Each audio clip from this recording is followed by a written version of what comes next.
할렐루야. 우리 한번 옆 사람을 우리 축복하며 우리 고백합시다. 나를 넘어섭시다. 네. 한 번 더 우리 축복하며 고백합시다. 나를 넘어서는 길은 오직 그리스도 붙잡는 것입니다. 아멘.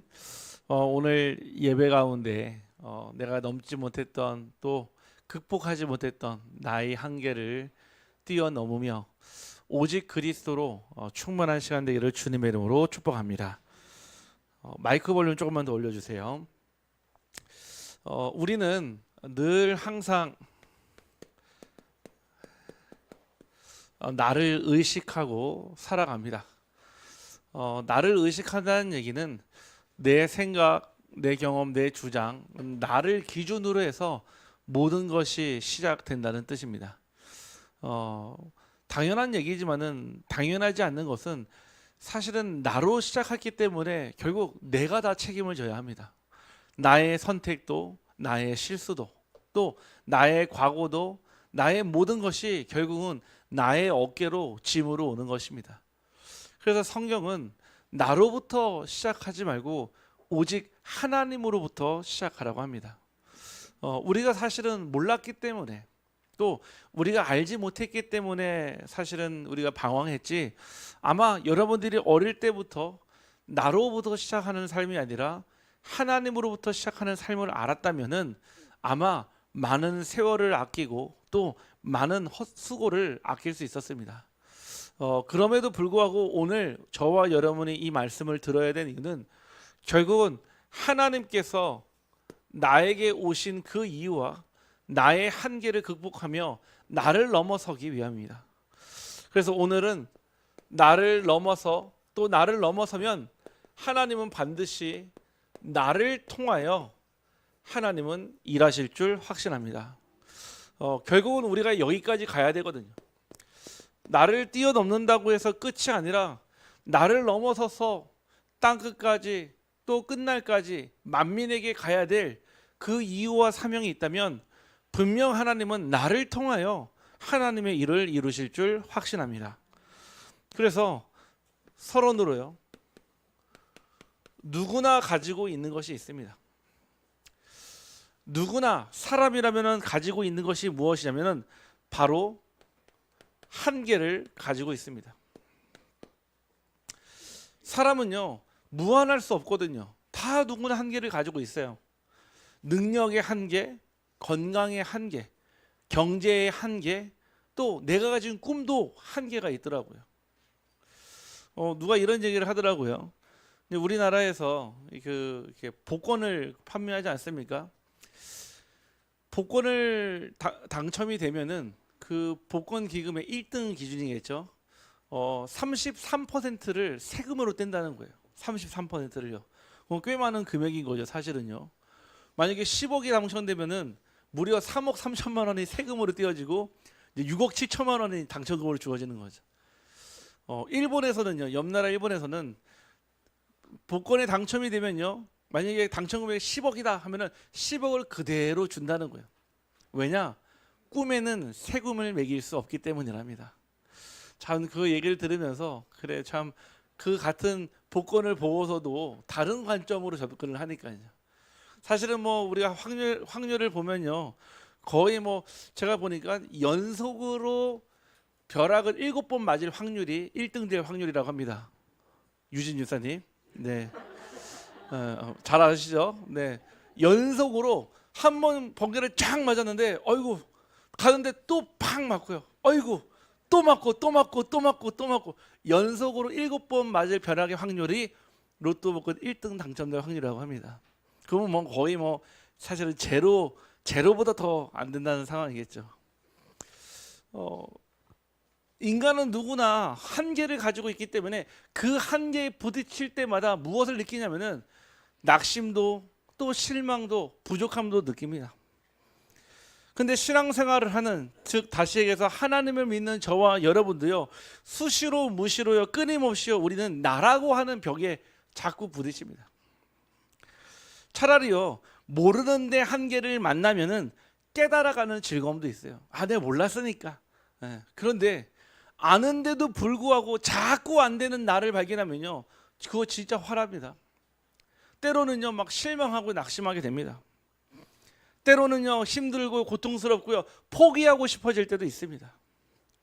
그래서 우리는요 가장 먼저요 나의 능력의 한계를요 항상 보게 됩니다. 열심히 기도해도, 말씀을 듣고 붙잡아도 내 성격, 내 기준, 내 경험, 내 주장으로 인해서 앞으로 나아가지 못하는 내 능력의, 나의 능력의 한계를 딱 만나게 되거든요. 그런데요 이 나를 보니까요, 이 나가 누굽니까? 바로 창세기 3장에서 말하고 있는 나예요. 구체적으로 보니까요 이 나는요 7절에서 10절에 이 내가 저는 제일 비슷하더라고요.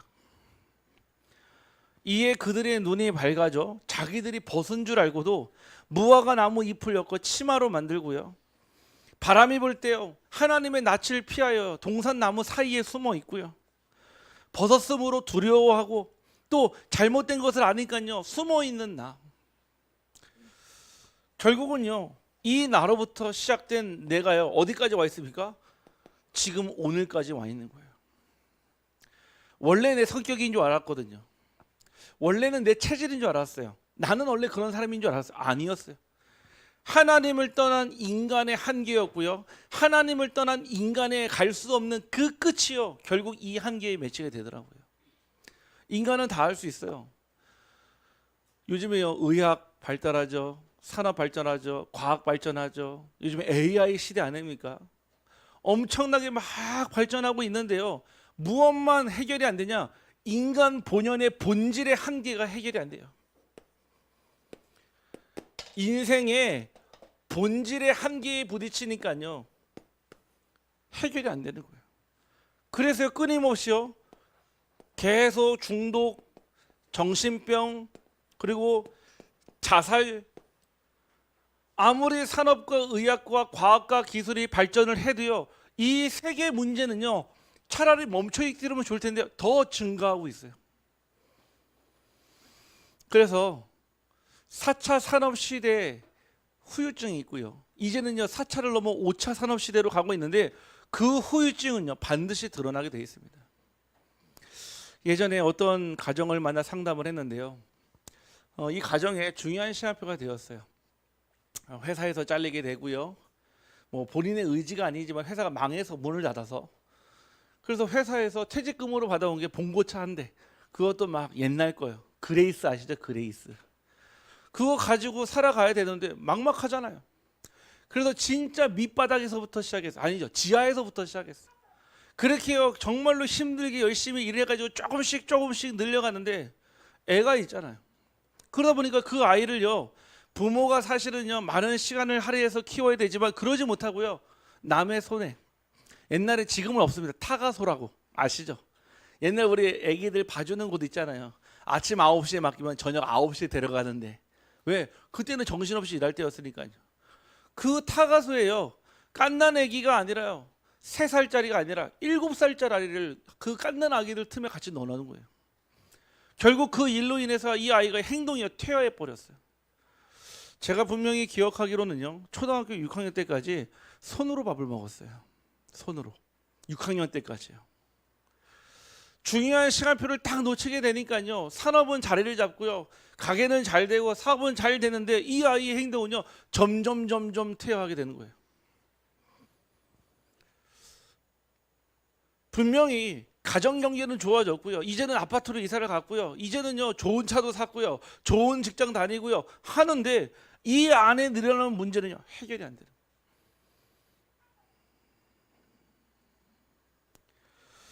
우리는요 본질적으로 연약한 존재임을 알아야 합니다. 우리는요 원래 연약한 존재예요. 사실은요 처음부터 하나님을 떠난 이후로부터요 인간은 태어날 때부터 연약한 존재. 그래서 인간을 뭘로 만들었습니까? 흙으로 만들었잖아요. 아니 흙이 얼마나 잘 부서집니까? 저 예전에 기억하거든요. 그 찰흙 사가지고요 열심히 만들어 놓잖아요. 이게요 그늘에 보관해야 되거든요. 빨리 말리겠다고 햇볕에 말리면 어떻게 됩니까? 쫙쫙쫙 갈라져요. 예. 하나님은 우리를요 흙으로 만드셨어요. 우리는 연약한 존재예요. 연약한 것이요 부끄러운 것이 아닙니다. 연약한 것이요 잘못된 것도 아니에요. 당연한 거예요. 그래서 우리가요 가장 중요한 응답의 시작은요 연약함에서부터 시작이 되는 거예요. 누구든지 잘하는 사람을 하나님이 부르신 적이 없어요.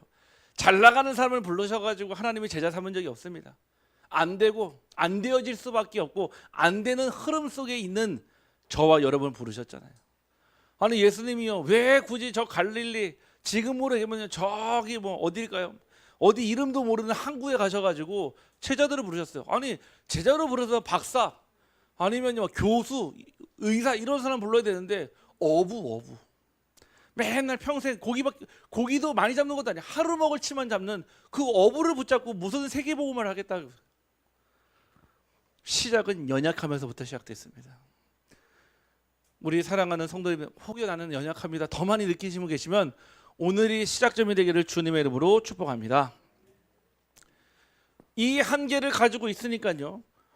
고린도 후서 12장 9절에서 10절 말씀에 보니까요. 나에게 이르시기를 내게 내 은혜가 내게 족하도다. 이는 내 능력이 약한 데서 온전하여짐이라. 그러므로 도리어 크게 기뻐함으로 나의 여러 약한 것들에 대하여 자랑하리니 이는 그리스도의 능력이 내게 머물게 하려 함이라. 나의 약함이 곧 그리스도의 자랑되기를 주님의 이름으로 소원합니다. 이게 하나님 기뻐하시는 거예요. 우리가 막 약하고요, 쓰러지고요, 지치고요, 너무 힘들 때 그때 그 약함을 하나님 앞에 드러낼 때 하나님은 그것을 그리스도의 자랑으로 바꿔주신다 약속하셨습니다. 우리 한번 옆 사람을 축복하며 인사합시다. 약할 때가 곧 강함입니다. 하나님이요 사람을 모르실까요? 알아요. 사람이 언제 머리를 숙이는지 안단 말이에요. 아니 저와 여러분 문제 없으면 하나님 앞에 머리 숙이겠습니까? 진짜 힘든 문제 없으면 우리가 하나님 앞에 뭐 감사는 하겠지만 완전히 납작 엎드릴 수 있겠습니까? 절대 안 돼요. 그래서 우리에게 끊임없이요 연약함을 통해 하나님은 그 그리스도를 보기를 원하십니다. 우리는 누구입니까? 바로 절대 불가능의 나입니다. 안 돼요. 원래 가망성이 없어요. 아니 조금이라도 가능성이 있으면 좋을 텐데 아니에요. 저와 여러분은요 원래 가능성 제로예요. 제로. 네. 1%도 없습니다. 0.00001%도 없어요. 완전 제로예요. 제로. 그게 발견돼야 돼요. 우리가 사실은요 이 복음 듣고 여기까지 왔어요. 뭐 힘든 일도 있었고요, 어려운 일도 있었고요, 때로는 외롭다고 할 때도 있었거든요. 근데 보세요, 여러분 죽었습니까? 아니 뭐 여러분 뭐 머리 뭐 쥐 뜯겼습니까? 아니잖아요. 우리가 오늘 이 자리까지 온 것도요 결국은 절대 불가능한 나를요 하나님은 절대 가능의 나로 부르시기 위해서 오늘을 허락하시고 어제를 허락하신 줄 확신합니다. 결국은요 이거예요. 죄송합니다. 영어를 써서 I cannot do it. 나는 할 수 없습니다. I cannot do it. 나는 할 수 없습니다. 그런데 하나님은요 바꾸신다는 거예요. 어떻게 해요? I can do it. 이러면 안 돼요. In Jesus Christ. 하나님은요 여러분들이 못하는 부분을요 절대 할 수 없는 여러분을요 오직 그리스도 안에서 하게 하시는 줄 확신합니다. 그게 복음의 비밀이에요. 뭐 조금 여러분 뭐 장사 좀 더 잘되게 해주고 여러분 조금 뭐 건강하게 해주고 그게 복음의 본질이 아니에요. 여러분 조금 뭐 자녀들 뭐 서울대 좀 가고 뭐 남들 앞에 좀 자랑할 거리 좀 되고 그게 복음 아니라니까요. 진짜 복음은요 절대 불가능한 나를 통해 하나님의 일이 되어지는 거예요. 하나님의 일이 무엇입니까? 전도예요. 하나님의 일이 무엇입니까? 선교예요. 어젯밤에요 우리 성도님의 귀한 친구분이 구원받을 시간표가 돼서 다녀왔거든요. 다녀왔는데요. 어제 이제 그 가정에서 이게 예배 드리면서 그 가정은요 한계 만난 가정이거든요. 어쨌든 뭐 그 남편과 아내가 막 지지고 볶고 뭐 이혼하지 않고 어쨌든 살아왔는데 뭐 그것까지는 어쨌든 버텼단 말이에요. 자녀 문제가 탁 터지니까요. 그거는 이제 견딜 수가 없는 거예요. 너무 힘드니까요. 아니 그렇잖아요. 우리가 내 문제라고 하면 어쨌든 버티고 막 할 텐데 자녀에게요 불가능한 문제가 탁 터지게 되면요 그때는요 진짜 부모로서요 손 놓게 되거든요. 한계 만난 가정에 갔다 왔어요. 가니까요 얼마나 절박하든지 사실은 제가 보니까 절대로 그 아버지 되시는 분은 제가 볼 때는 절대 하나님 안 믿을 분이거든요. 절대로 보면은 절대란 말을 뭐 써서 죄송하지만은 그렇잖아요. 우리가 보면 알잖아요. 이 사람이 하나님 믿을 사람 아닌지. 제가 볼 때는 한 1000만 년 지나도 안 믿을 것 같은 분이에요. 워낙 강하신 분이에요. 강성이라. 근데요 하나님이요 그분을 구원하시고자 어떻게 하냐? 그 자녀의 한계를요 딱 드러나게 하신 거예요. 그러니까요 자녀의 문제 앞에서는요 부모는요 완전 엎드리게 돼 있지 않습니까? 하나님이요 그 가정의 한계를 통하여 하나님이요 그 가정의 절대 불가능을 가로막고는 복음의 능력을 보여주셨습니다. 제가 어제 그 옆에서 영접 기도를 하는데요 아주 작은 목소리로요 하나님 저는 죄인입니다 고백하시더라고요. 지금 이 시간 내 마음의 문을 열고 하나님을 나의 주인으로 영접합니다. 그 덩치 산만한 분이에요. 이제 앞으로 하나님만 섬기고 이제 앞으로 하나님께만 예배드리는 하나님의 자녀가 되겠습니다. 하나님 앞에 고백하시더라고요. 당장 뭐 영접기도 한다고 뭐 그 아이가 문제에서 해결된 건 아니겠습니다만은 그 다음 미래가 보이더라고요.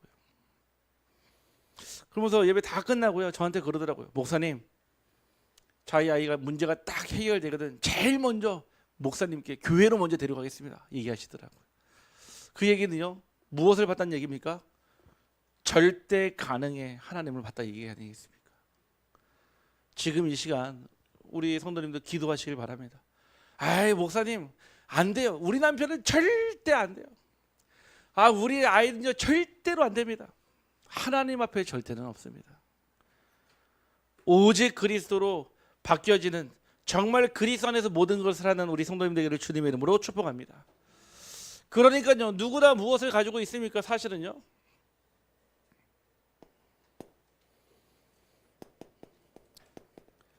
환경을 가지고 살아갑니다. 누구나 사람은 환경의 영향을 받아요. 여러분들의 가정 환경, 여러분들의 직장 환경, 교회 환경, 여러분들 살고 있는 지역의 환경도요 풍부할 때는요 대부분 사람들은요 어쩔 수 없어요. 교만합니다. 궁핍할 때는요 불평하거나 낙심하게 되어 있습니다. 그래서 성공하면 자랑이고요 실패하면 낙심으로 이어지는 것이죠. 주어진 환경과 받아들여야 하는 환경이 있습니다. 여러분의 선택과 상관없이 주어진 환경이 있어요. 여러분의 부모님을 만난 거예요. 여러분들의 과거 어린 시절, 가정, 생활 그거는요 여러분이 선택할 수 있는 게 아니에요. 여러분들에게 주어진 환경이에요. 두 번째는요 여러분들이요 이 주어진 환경과 또 받아들여지는 환경이 있습니다. 내가 선택을 한 것 같지만 받아들일 수밖에 없는 그 환경이 있어요. 우리는요 한번 스쳐 지나가는 만나면요 결국 교회에 영향 안 받거든요 사실은. 그런데요 이유는 없지만 가정이나 직장, 교회나 정기적인 모임에서요 그냥 지나쳐 가지 않고요 끝까지 계속 주고받는 영향이 있습니다.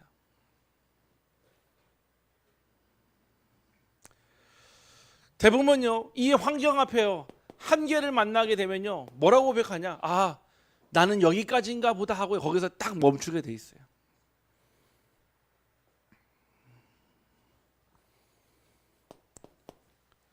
하지만 여러분들이요 그 속에서 환경을 다 바꿀 수는 없습니다. 여러분이 환경을 전체 다 바꿀 수 있으면 대통령도 못 하는데요 왕도 못 부모가 자녀의 마음도 못 바꾸는데 어떻게 다 바꿀 수 있습니까? 못 바꿉니다. 하지만 나를 넘으면 하나님은 한계를 넘게 하시고 환경을 넘게 하십니다. 아멘. 다른 사람에게 주목하지 마시고요. 지금 이 시간에요. 정말 나에게 주목하기 바랍니다.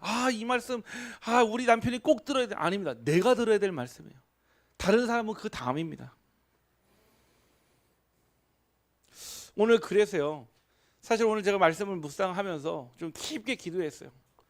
진짜 나를 넘어서야 하는데 왜 나를 넘어서지 못할까? 왜 나라고 하는 한계에 매이니까요. 자꾸 나만 보이는 거예요. 나. 그래서 오늘 본문 말씀을요 깊게 묵상을 하다 보니까요 하나님이 그런 답을 주시더라고요. 성경에는 어떻게 나를 넘어섰을까? 성경에서는 어떻게 이 나를 넘어설 수 있었을까요? 그게 바로 빌립보서 4장 11절부터 13절 말씀입니다.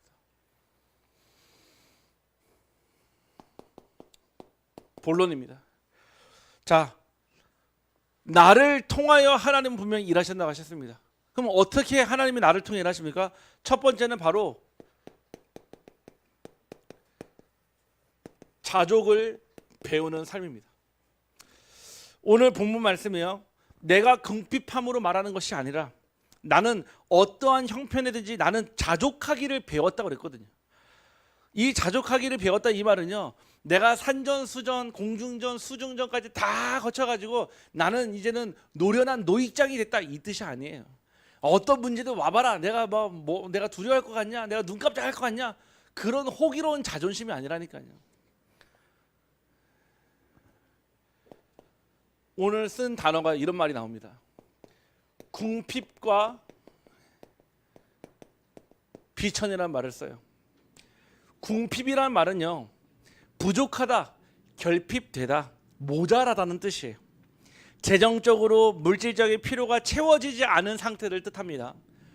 외적인 형편의 어려움을 표현하는 단어예요. 쉽게 말하면은 가진 것이 모자란 상태가 지금 궁핍이에요. 비천이란 말은요. 낮추다, 낮아지다, 더 나아가 굴욕을 당하다라는 표현이 내포되어 있습니다. 단순히 돈이 없는 것만 뜻하는 게 아니라 사람들에게 무시당하고요. 사회적으로 낮은 자리에 떨어지는 상태를요. 비천이라고 합니다. 그래서 물질적인 부족을 넘어서 존재 자체가 낮아진 경험을 뜻하기도 해요. 이런 궁핍과 비천에 처했을 때 우리는요. 제일 힘들어합니다. 아니 외적으로도 없는 것도 서러운데 내 마음까지도 낮아지는 거 있잖아요. 사람들이요. 이 궁핍과 비천에 딱 처하면요. 뭐 하면요. 처음에는요. 막 발버둥 칩니다. 막 나름대로 막 발버둥 치는데 마치 늪지대에 있는 것 같아서요. 발버둥 치면 칠수록 더 깊게 들어가는 거예요. 아니 누가 망하려고 사업하는 사람이 어디 있습니까? 아니 실패하려고 일 다니는 사람이 있습니까? 없잖아요. 다 성공하려고 다니잖아요.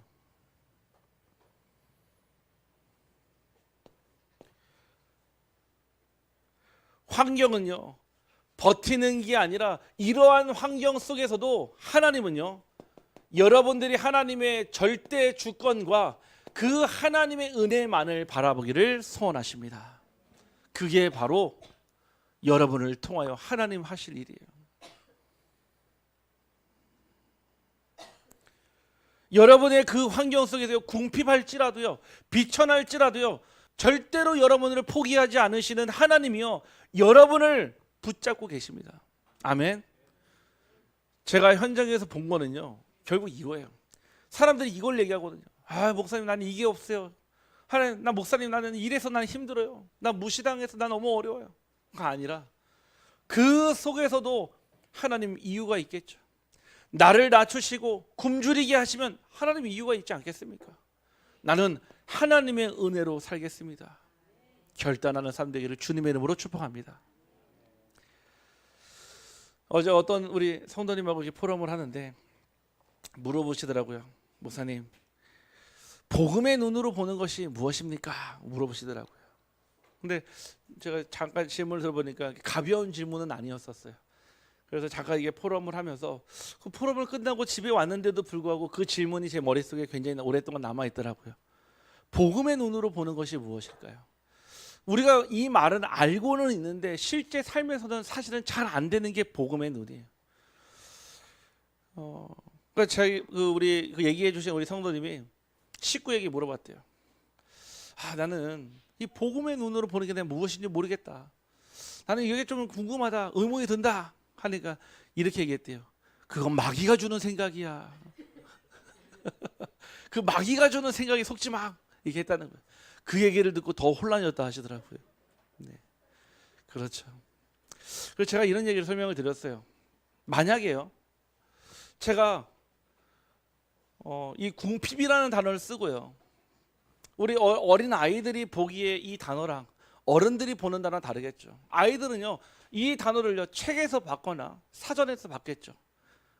어른들은요, 만약에 이 궁핍한 과정과 체험이 있다면 이 단어를 얘기할 때는 분명 내가 궁핍했던 과거의 환경과 현장이 오버랩되지 않겠습니까?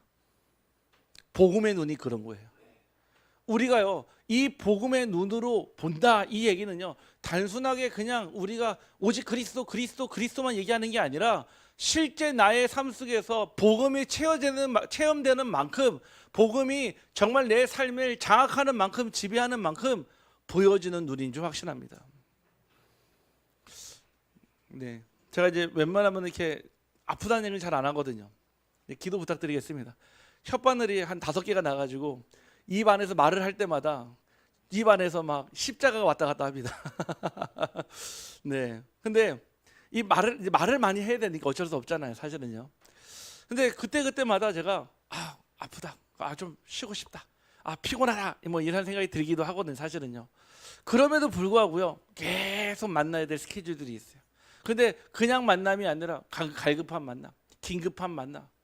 그러면은 제가 만약에 복음의 눈이 아니라 나의 눈으로 봤을 때는 그냥 안 가고 쉬면 돼요. 열심히 밥 먹고요, 좀 푹 쉬고 좀 체력적 관리하면 낫지 않겠습니까? 근데 지금 이 복음의 말씀을 한계에 갇혀 고통당하는 사람들이 있는데, 제가 볼 때는 나를 생각하면 안 가는 게 맞지만요, 하나님의 기쁨을 생각할 때는요, 아파도 가는 게 맞는 거예요. 복음은요, 나를 뛰어넘게 합니다.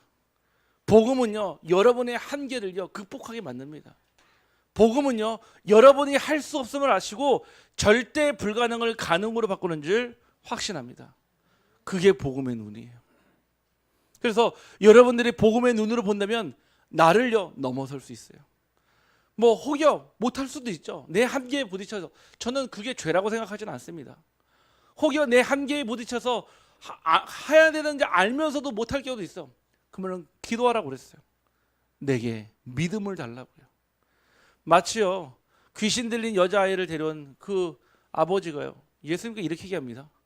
할 수 있거든 우리 아들 좀 낳게 해주세요.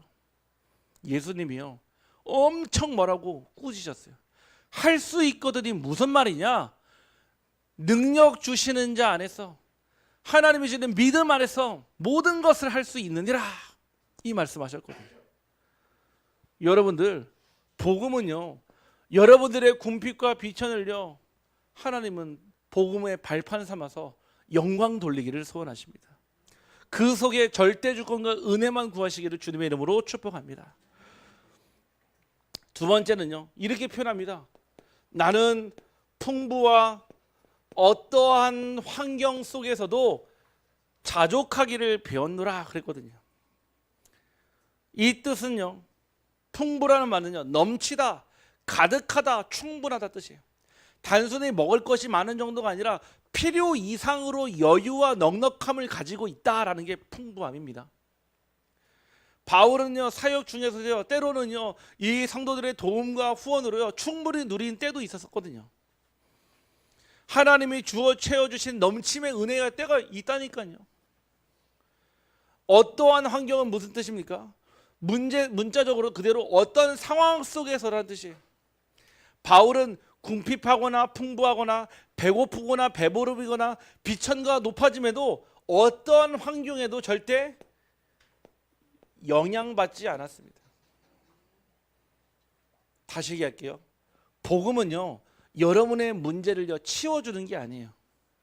복음은요, 여러분에게 와 있는 갈등을요, 잠재워 주는 게 아니에요. 복음은요, 여러분을 만나는 위기를요, 없애주거나 감춰주거나 사라지게 해주는 게 아니에요. 문제가 와도, 갈등이 와도, 위기가 와도 상관없을 정도로 여러분의 영이 충만되기를 주님의 이름으로 축복합니다. 그게 복음이에요. 저는요, 처음에 몰랐을 때는요, 문제가 사라지길 기도했어요. 갈등하지 않도록 기도했어요. 위기가 오면은 피해야 할 길을 달라고 기도했거든요, 사실은요. 근데 하나님은요, 그 순간순간마다요, 그 말씀으로요, 정면 돌파하기를 원하셨습니다. 우리 한번 옆 사람을 축복하며 인사합시다. 피하지 맙시다. 네, 여러분 지금의 순간을 피하지 마십시오. 네, 여러분들이 나 너무 힘들어요 목사님. 너무 힘들어 죽겠어요. 더 이상 버틸 힘이 없어요. 네, 아직 그렇게 말할 수 있으면 말할 힘이라도 있는 겁니다. 네, 원래 절대 저는요, 이번 주에도 또 연락 오셨거든요. 어떤 한 분이 자기 죽겠다고, 자살하겠다고, 목사님 빨리 와주세요 막 그러더라고요. 사역하다 말고 막 달려가가지고 만나가지고, 왜요? 자꾸 나를 무시해요. 사람들이 자꾸 나를 무시하는데 내가 더 이상 견딜 수가 없어요 목사님. 네, 오늘 목사님 얼굴 한번 보고 마지막 보고 나 이제 떠날랍니다 그러더라고요. 제가 그랬어요. 오늘 밤은 아니겠구나 생각 들더라고요. 진짜 떠나는 분들은 얘기 안 하고 떠나시거든요. 네. 말씀드렸어요. 아니, 예수님은요, 그 골고다 언덕 올라갈 때 사실은 속옷 한 장 걸치지 못했는데요, 찢기고요, 채찍질 당하고요, 그 골고다 언덕을 사실은 다 창피함을 무릅쓰는 게 아니라 상관이 없었다, 예수님은. 그런데 우리가 뭐 조금 무시당하고 뭐 누가 조금 뭐라고 하면은 우리 왜 그 귀가 정말 잘 들릴까요? 사실은 잠깐 기도해드리고, 제가 말씀드렸어요. 저는 오늘 우리 성도님의 영혼을 하나님 붙드시는지 알기 때문에 이번 주 주일날 뵙겠습니다 하니까 네 알겠습니다 그러더라고요. 아까 통화했는데 아직 잘 살아 계십니다. 네. 여러분이요, 그 어떠한 환경 속에서 자족하기를 배우시기를 주님의 이름으로 축복합니다. 이 자족함을 딱 배우게 되면요, 여러분에게요 어떻게 되냐, 이 복음이 진짜로 모든 것이 되며 완전하며 충분하다는 결론이 납니다. 복음은 모든 것이구나. 복음은 완전하구나. 복음은 충분하구나. 그 결론에 도달하게 되면은 결국 그때 이해가 됩니다. 나의 과거도, 나의 어려움도, 나의 기다림도, 나의 현실도 이해하게 됩니다. 방금도 말씀을 드렸지만 하나님은 여러분의 문제를 절대로 피하게 만들어주지 않습니다. 해결자라고 그랬지 피하게 만들지는 않습니다. 여러분은요, 이거를 배워야 됩니다. 무엇을 배워야 되냐? 바로 일체의 비결을 배워야 합니다. 일체의 비결. 저는 이 단어가 너무 좋더라고요. 우리 성도님이요, 회사 직장 생활하는데 여러분에게 만약에 일체의 비결이 있다, 그 누구도 비교 불가능한 응답을 누립니다. 아니, 여러분에게 일체의 비결, 다른 말로 무슨 뜻입니까? 유일성이에요. 유일성. 여러분에게만 있는 일체의 비결이 있다. 이게 있으면 어디를 갖다 놔도 살아남는다니까요. 어디를 데려다 놔도 정복한다니까요. 그러려면요, 일체의 비결을 배우는 세 가지 방법이 있습니다. 자, 어떻게 됩니까? 바로 첫 번째입니다. 현실을 회피하지 마시고 직시하시길 바랍니다. 수많은 기독교인들이요, 신앙인들이 착각하고 실수하는 것 중에 하나가 자꾸 현실을요, 믿음이라고 하는 미명 안에 왜곡해서 봐요. 현실은 이제 제대로 봐셔야 돼요. 10명의 정탐꾼과 2명의 정탐꾼이 있었어요. 10명이요, 허무한 걸 보고 온 게 아닙니다. 정확한 팩트를 딱 보고 왔어요. 근데 문제는 팩트만 보이는 게 문제인 거예요. 이 2명에는요, 팩트하고 하나님이 보여주신 영적 사실이 보였어요. 그게 다른 거예요. 이 둘은요, 그 앞에 거 싹 다 무시하고 그냥 얘기한 게 아니에요. 우리 성도님들, 현실을 직시하길 바랍니다. 지금 여러분들이 살고 있는 환경, 나의 한계 빨리 제대로 보셔야 돼요. 그래서 뭐의 결과에 도달합니까? 나는 할 수 없다라는 나의 한계를요, 빨리 인정해야 됩니다. 이게 시작이에요. 이게 일체의 비결을 갖는 방법이에요. 자꾸 사람들은요 믿음이라는 복음이라는 미명하에요 자꾸 곡해요. 현실을요 자꾸 왜곡시켜요. 하나님 하실 수 있어요. 맞죠? 저는 하나님의 능력을 부인하는 게 아닙니다. 그런데 뭐합니까? 내 고집, 내 동기, 내 욕심을 그 속에 싹 숨겨놓고 하나님은 하실 수 있습니다 얘기하는 거예요. 그거는요 복음이 아니에요.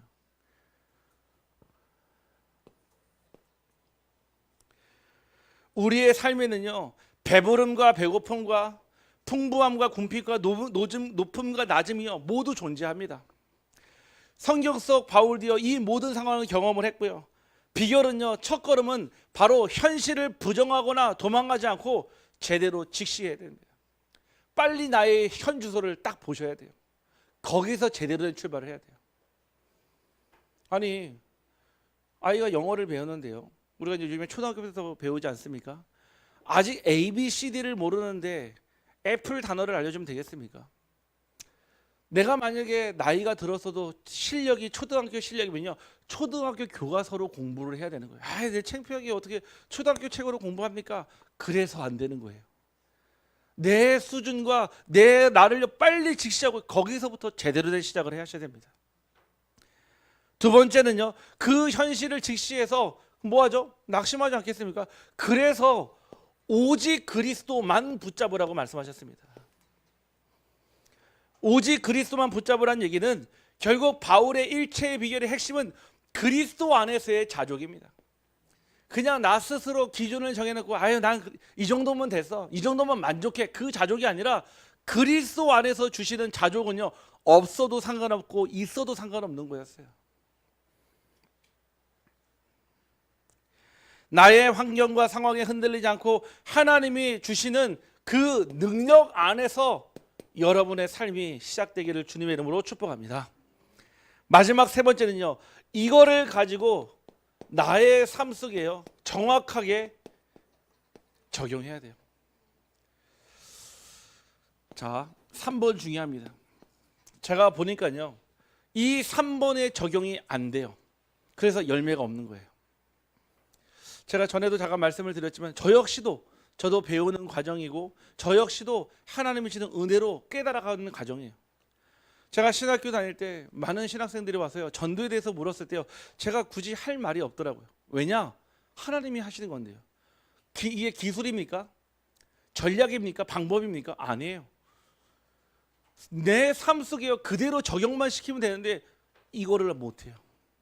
왜냐? 가장 큰 한계인 내가 있으니까요.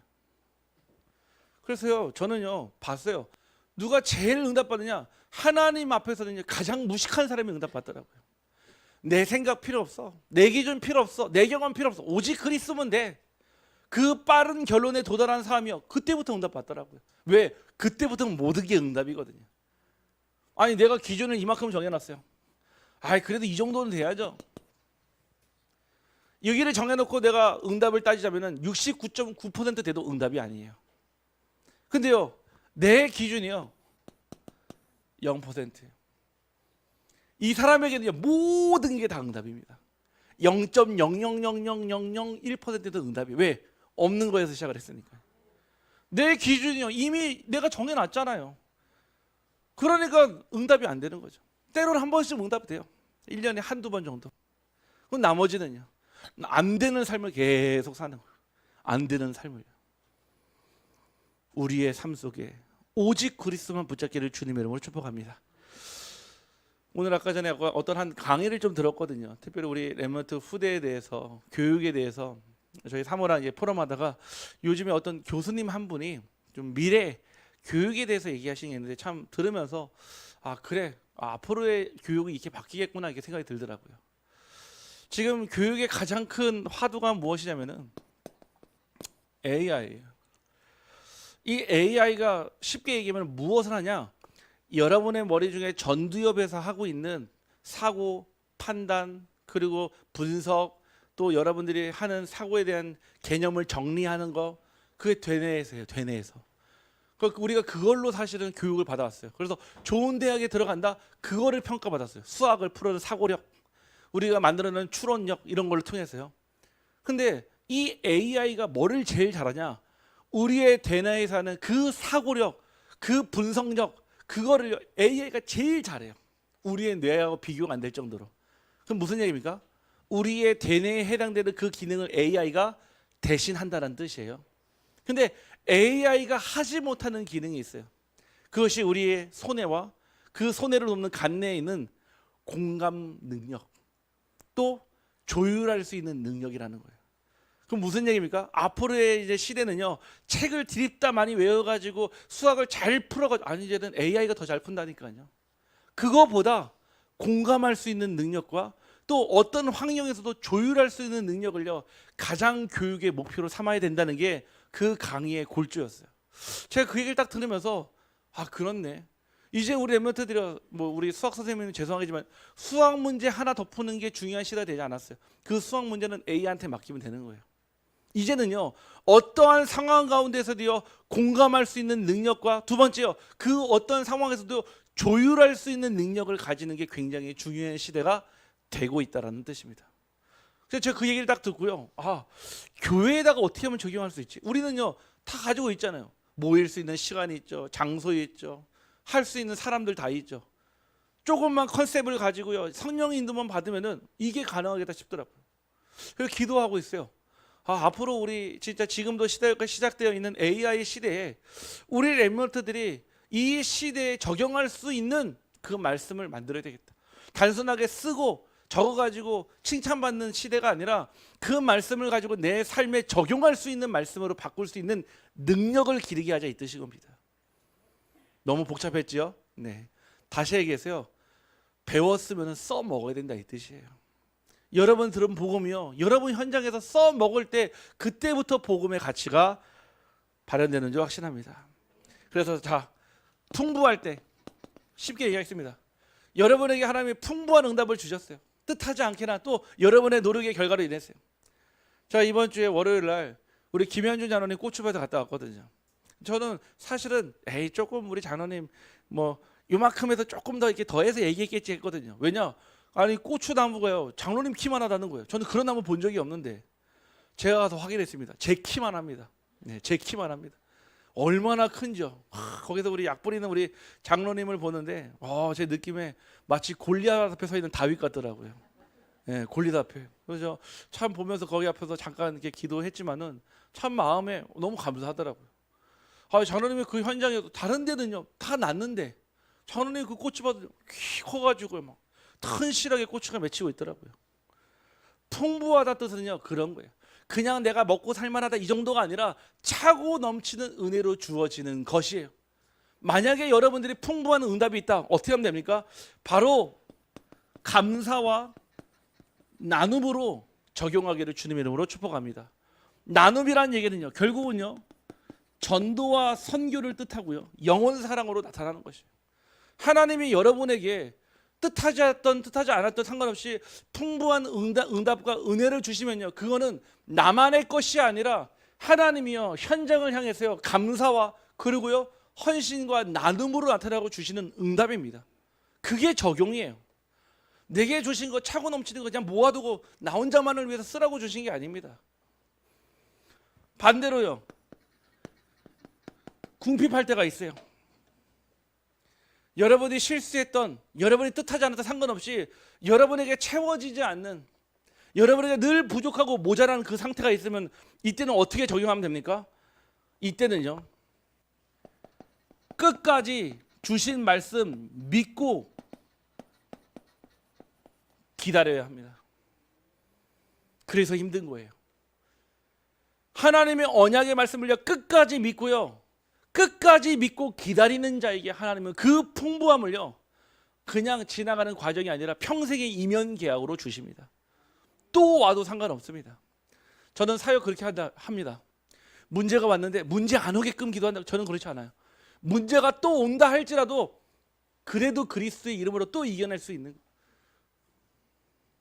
제가 마약 중독자들 만나면서 중독자들이 오늘도 또 전화 왔거든요. 여기 예안에 있는 분이 또 연결이 됐어요. 내일 아마 또 시간 내서 갔다 와야 되는데요, 저는 내일 가서 똑같이 얘기할 거예요. 중독의 문제? 그거 사실은요 그거는 지나가는 문제예요. 이 세상 사는 날은 조금 힘들겠죠. 근데 그 이후에 더 중요한 영혼의 문제는 더 큰 문제 아니겠습니까? 이 재앙은 이거는요 그걸로 해결할 수 있는 게 아니에요. 진짜 하나님의 말씀이 맞다면요 그 언약 붙잡고 나는 마약 또 해도 된다고 생각해요. 하지 말라 하라는 얘기는 아닙니다. 실수할 수 있어요. 다만 무엇을 붙잡고 일어나느냐가 더 중요하더라고요. 알코올 중독에는 우리 성도님한테 말씀드렸어요. 상관없다고 그랬어요. 왜냐? 제 몸이 아니라서가 아니에요. 실수할 수 있어요. 넘어질 수 있어요. 다만 다시 일어날 때 오직 그리스도를 붙잡고 일어나는 게 더 중요한 거예요. 아멘. 그게 적용이에요. 궁핍하십니까? 끝까지 언약 붙잡고 기다리시길 바랍니다. 하나님이 왜 궁핍함을 주셨는지요 알게 하십니다. 그리고 증거 삼으십니다. 혹여 여러분들이요 비천할 때가 있어요. 내 의지와 상관없이 낮춰지거나 내가 부족하거나 연약해지거나 모자라질 때 있거든. 남으로 인해서 내가 평가받을 때 있거든요. 그때는 언제입니까? 바로 하나님이 주시는 이 복음으로 인해서 겸손과 의지를 배우는 시간입니다. 우리는요 우리 자신이 낮아지는 것을요 사실은 너무 두려워해요. 그리고 너무 견디기 힘들어합니다. 우리가 복음을 얘기하지만은 내 자신이 누군가에게 무시당하거나 뭔가 그 내가 무시당하는 그 자리에 있으면은 이기지를 못해요. 그러니까 어떻게 하죠? 막 속으로 막 엄청 힘들어요. 막 너무 힘들어. 얘기를 못하더라도 막 힘들어합니다. 계속해서 그 말들이요 나를 막 찌르는 것 같거든요. 하나님은 여러분들이 그 시간에 복음의 겸손을 배우기를 소원합니다. 복음의 그 의지를 가지고 거봐라 내가 지나고 한번 보자 내가 한번 자리 해보 내가 한번 보자 이게 아니에요. 진짜 그리스도의 의지는요 살리는 것입니다. 마지막 네 번째 높아질 때가 있습니다. 여러분들이 높아질 때 하나님은 여러분이 무엇을 배기를 원하냐? 오직 그리스도의 중심으로 겸손을 배우기를 원하십니다. 이게 그리스도인이에요. 저는 우리 성도님들이 가정이나 직장이나 현장에서 정말로 사랑받고 칭찬받는 자 되기를 원해요. 아, 교회 다니는 사람이 그러면 그렇지 이기적이야 배타적이야 지네들밖에 몰라 그러면 안 되거든요. 교회는요 성도는요 하나님의 자녀는요 어떠한 상황 속에서도 영향받지 않는 상관하지 않는 일체의 비결이 있을 줄 확신합니다.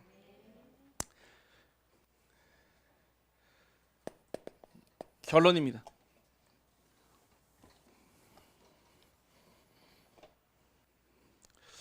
결국 내게 능력 주시는 자 안에서 오직 그리스도 안에서 모든 것을 할 수 있는 모든 것이 돼요. All everything이에요. 모든 것. 여기 안에는 제한이 없습니다. 여러분들이 그리스도 안에 있을 때 절대 불가능을 가능으로 바꾸신데 제한이 없어요. All everything이에요. 모든 것을 할 수 있습니다. 아, 저 나이가 많은데 상관없어요. 오늘요 아까 우리 최현옥 성도님 다락방 끝나고 나왔는데 의자에 어떤 한 분이 앉아가지고 다 앉아 있으시더라고요. 제가 늘 지나갈 때마다 보거든요. 오늘은 잠깐 시간이 돼가지고 옆에 앉아가지고 여쭤봤어요. 아, 어르신 식사하셨습니까? 그러니까 밥 먹었지 그러더라고요. 올해 연세가 어떻게 되십니까? 하니까 나 젊어 그러더라고요. 몇 세쯤 되셨는데요? 몇 살로 보이는데 그러더라고요. 한 70대 중반이니까 막 웃으시더라고요. 나 젊다니까. 그래서 60대는 아닌 것 같은데 나 88이야 그러더라고요. 농담하신 거예요. 자기 88인데요. 그러면서 나는 귀가 안 좋고 눈이 안 좋고 막 몸 안 좋은 걸 쭉 얘기하는 거예요. 근데 이분이 달란트가 있어요. 아니 여기 그 살고 있는 집 동네요. 진짜 집에 숟가락이 몇 가지인지 다 알고 있는 거예요. 심지어 누가 어떻게 하냐? 아들이 언제 몇 월 며칠 왔다 간지도 알아요. 딸이 와가지고 뭘 사왔는지도 알아요. 굴비를 사왔다 뭘 사왔다. 야, 그 정도 알기가 쉽지가 않은데 제가 이분한테 오늘 잠깐 복음을 전하니까요. 우리는 그 교하고 상관이 없어 그러더라고요. 안 믿는다 이 뜻인 거지. 교하고 상관이 없다고. 그래서 제가 누구에게 그냥 최현웅 선생님 얘기했어요. 그래서 얘기하더라고. 아니 보니까 뭐 남자가 와가지고 뭐 이렇게 왔다 갔다 하더며 그러더 그게 접니다 그랬거든요. 그러더니 안 그래도 조금 사람이 좀 좋아졌다는 거예요. 저 보니까 원래 벌써 산지 오래됐는데 맨날 사람이 집에만 있으니까 사실은요 나오지도 못하는 사람인데 매주마다 막 사람 들락날락 하고요 막 왔다 갔다 하니까 이분이요 안 보는 것 같아도요 다 보고 있더라고요. 그래서 제가 말씀드렸어요. 한번 제가 정식적으로 한번 인사 한번 드리러 오겠다고 얘기하니까 알겠다고 하시더라고요. 저는요 그분을 보면서 무슨 생각이 딱 들었냐면은 내게 능력 주시는 자 안에서 모든 것을 할 수 있는 그 하나님이 나의 주인 되어질 때 하나님은 하나님의 일을 하시는 줄 확신합니다.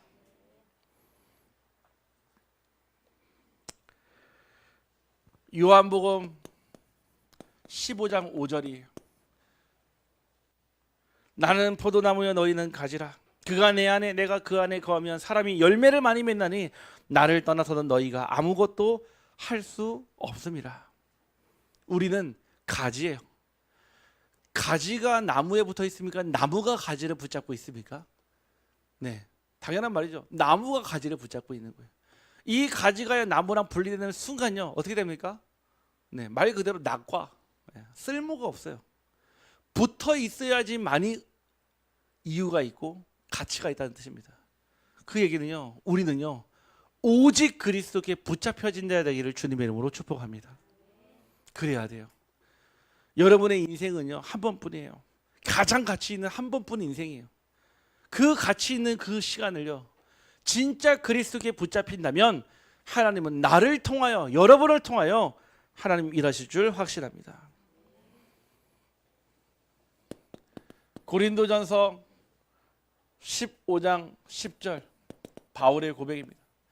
나의 나된 것은 다 하나님의 은혜라. 결국 이게 남는 거예요. 나를 통하여.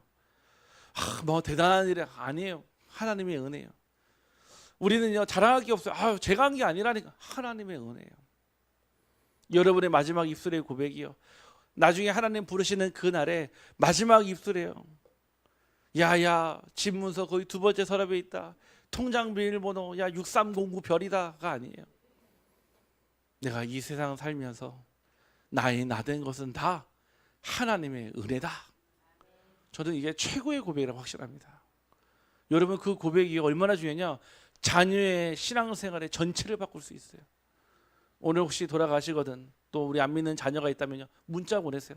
카톡 보내세요. 너의 너된 것도 나의 나된 것도 우리가 우리 된 것도 다 하나님의 은혜다. 이 축복이 날마다 있기를 주님의 이름으로 축복합니다. 하나님 감사합니다. 오늘 나를 넘어서 하나님께서 원하시는 세계복음화 여정 속에 우리를 인도하여 주시고 우리를 넘어설 때 땅끝까지 끝날까지 만민에게 이 복음 전달한다 하셨사오니 오늘 하나님 나를 통하여 하나님의 일을 하여 주옵소서. 하나님 이 시간 저희들 하나님 앞에 설 때 나의 한계에 부딪히거나 또는 나의 부족함에 부딪힐 때 우리는 불평하거나 불만을 가지거나 속상할 때가 너무나 많았습니다. 하나님 이 시간 나의 연약함을 주님 앞에 인정하오니 주여 나의 약함을 들어 나의 자랑으로 삼게 하여 주옵소서. 나의 지나간 과거가 다른 영혼 살리는 발판 되게 하시고 나의 지나간 과거의 모든 상처가 다른 사람을 살리는 간증 되게 하여 주옵소서. 하나님 지금도 현장에는 많은 사람들이 이 복음을 기다리고 있습니다. 이 복음이 필요한 모든 곳에 우리 비추르기의 성도들이 제일 먼저 들어가게 하여 주옵소서. 정확한 복음 전달하게 하여 주옵소서. 끝까지 이 복음 전달하게 하여 주옵소서. 예수 그리스도 이름으로 기도하옵나이다.